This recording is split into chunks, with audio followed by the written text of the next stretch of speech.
Hello student, good morning to all. हम मानव स्वास्थ्य और रोग के बारे में पढ़ रहे हैं, ह्यूमन हेल्थ एंड डिसीज के बारे में।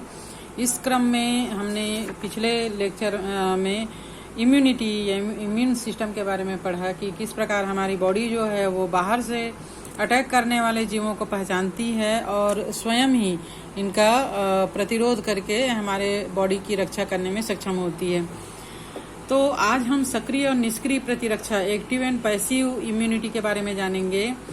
जब कोई भी परपोषी प्रतिजन या एंटीजन्स का सामना करता है तो उसके शरीर में प्रतिरक्षी पैदा हो जाते हैं।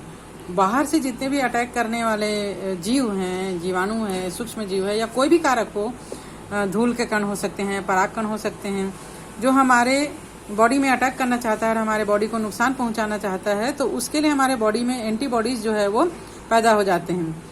प्रतिजन जीवित या मृत रोगाणु या अन्य प्रोटीन के रूप में भी किसी भी रूप में हो सकते हैं। इस प्रकार की प्रतिरक्षा सक्रिय प्रतिरक्षा कहलाती है। बाहर के एंटीजेंस के लिए हमारे बॉडी में स्वयं ही एंटीबॉडीज का बनना सक्रिय प्रतिरक्षा कहलाती है। तब सक्रिय प्रतिरक्षा की क्रिया जो होती है वो धीमी होती है और अपनी पूरी प्रभावशाली अनुक्रिया प्रदर्शित करने में ये समय लेती है। प्रतिरक्षाकरण के दौरान जानबूझकर रोगाणुओं का टीका देना या प्राकृतिक संक्रमण के दौरान संक्रामक जीवों का शरीर में पहुंचना सक्रिय प्रतिरक्षा को प्रेरित करता है और ज़्यादा अटैक करने के लिए, है ना, अपनी रक्षा करने के लिए। जब शरीर की रक्षा के लिए बने बनाए प्रतिरक्षी सीधे शरीर को दिए जाते हैं, तब वह निष्क्रिय प्रतिरक्षा कहलाती है। जैसे कई रोगों से बचने के लिए टीकाकरण किया जाता है, विभिन्न प्रकार के इंजेक्शन और गोली दवा दिया जाता है, उसको निष्क्रिय प्रतिरक्षा कहा जाता है।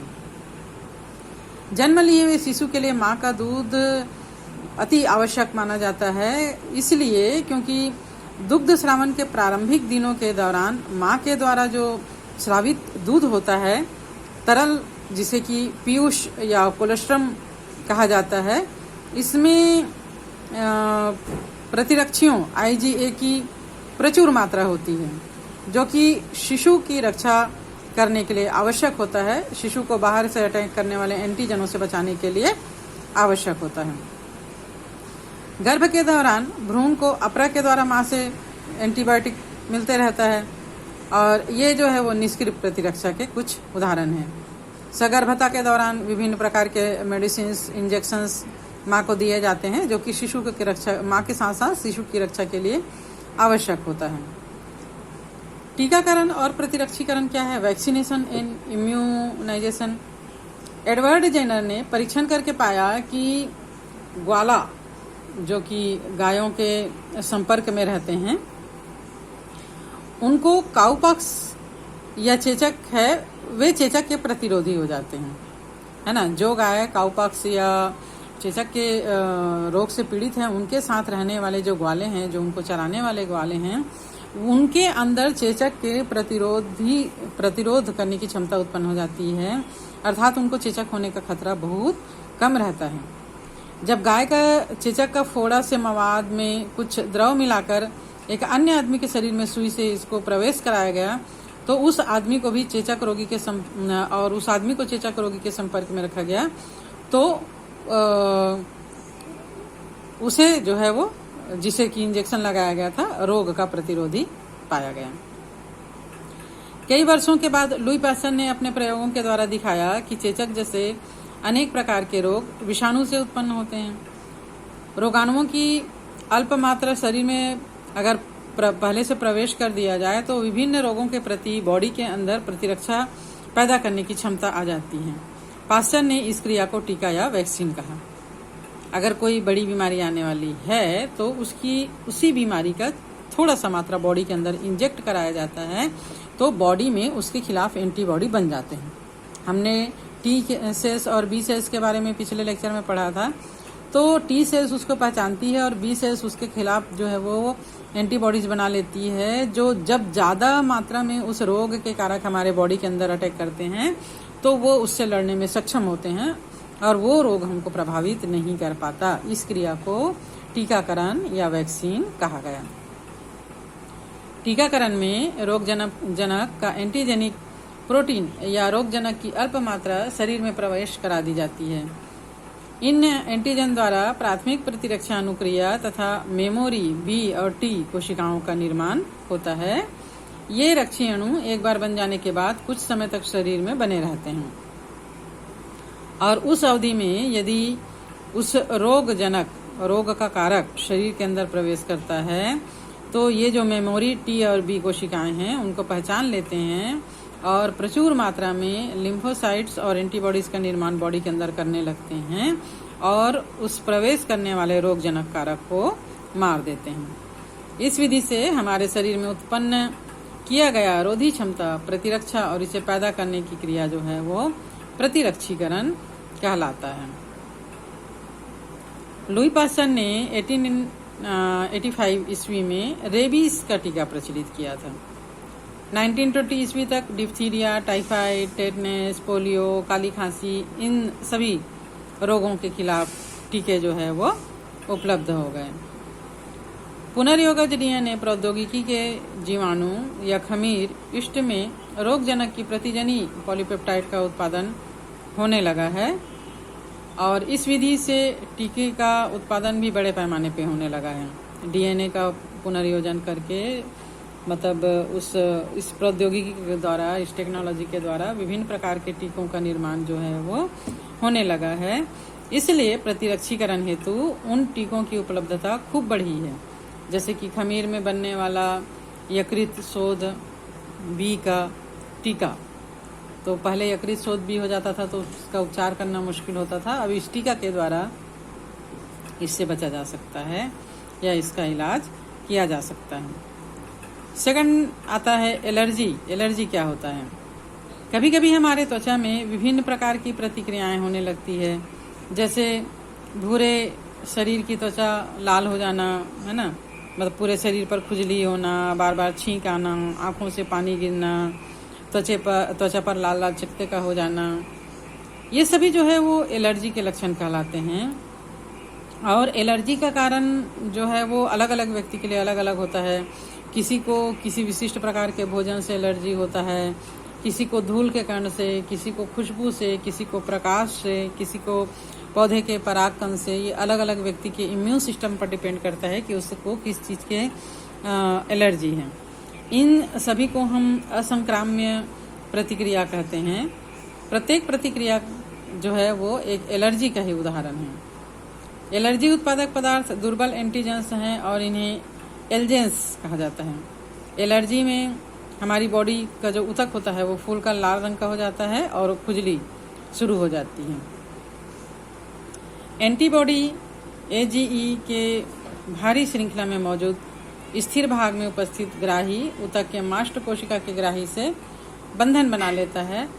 इनमें इससे कुछ नहीं होता है। इस जब विशेष एंटीजेनिक डिटर्मिनेट एंटीबॉडी के एंटीजन बंधन स्थान से बंधन बनाता है, तब मास्ट कोशिका द्रव्य वर्णक के साथ हिस्टामिन और सीरोटोनिन का स्रावन करने लगता है, जिससे ऊतक का रंग लाल हो जाता है या त्वचा का रंग जो है वो लाल हो जाता है।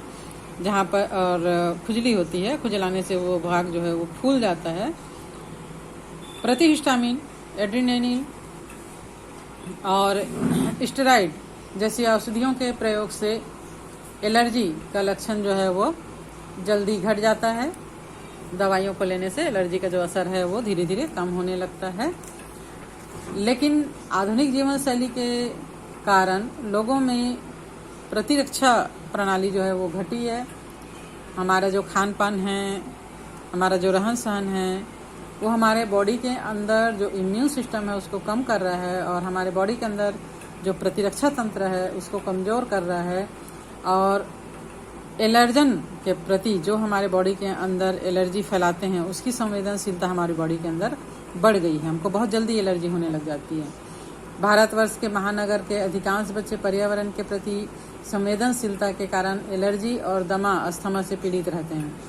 महानगरों में पॉल्यूशन भी ज़्यादा होता है, प्लस जीवन शैली जो है ऐसी हो गई है कि वो जरा सा भी घर के बाहर निकलेंगे तो ये जो एलर्जी के कारक हैं या भोजन में कुछ भी गड़बड़ होता है तो ये एलर्जी के कारक उनको पीड़ित कर देते हैं।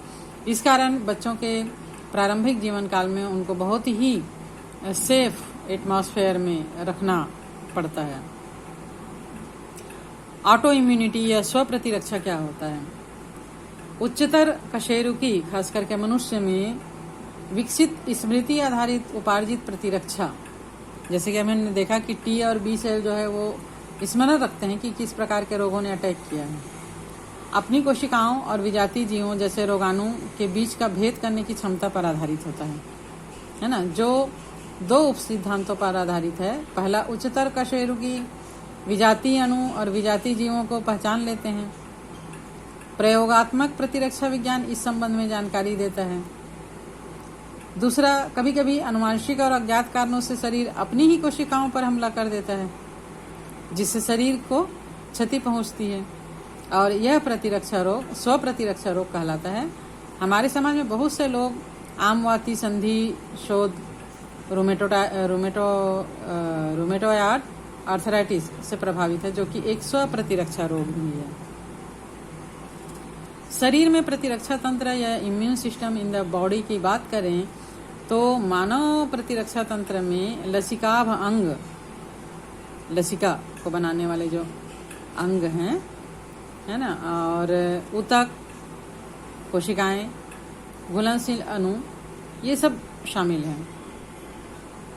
प्रतिरक्षा तंत्र इस मायने में भी हमारे शरीर के अंदर बेजोड़ है, इसका मुकाबला नहीं किया जा सकता कि विजातीय प्रतिजन को पहचान लेता है और उसके प्रति अनुक्रिया करता है और उनको याद भी रखता है।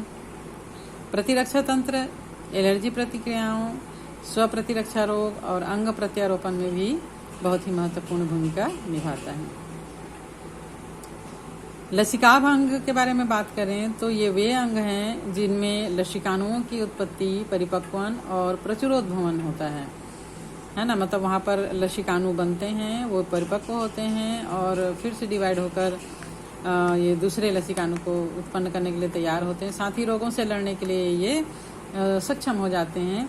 अस्थि मज्जा और थाइमस, ये 2 ऐसे अंग है, मतलब पार्ट है बॉडी के, जिसमें अपरिपक्व लसिकाणु प्रतिजन संवेदनशील लसिकाणु में विभेदित होते हैं।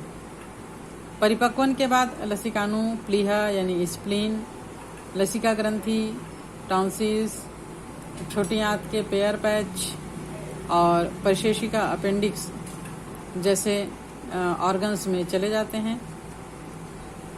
द्वितीयक लसिकाभ अंग में लसिकाणु की प्रतिजन के साथ पारस्परिक क्रिया होती, जो बाद में प्रचुर संख्या में उत्पन्न प्रभावी कोशिकाओं को बनाने में सक्षम होती है।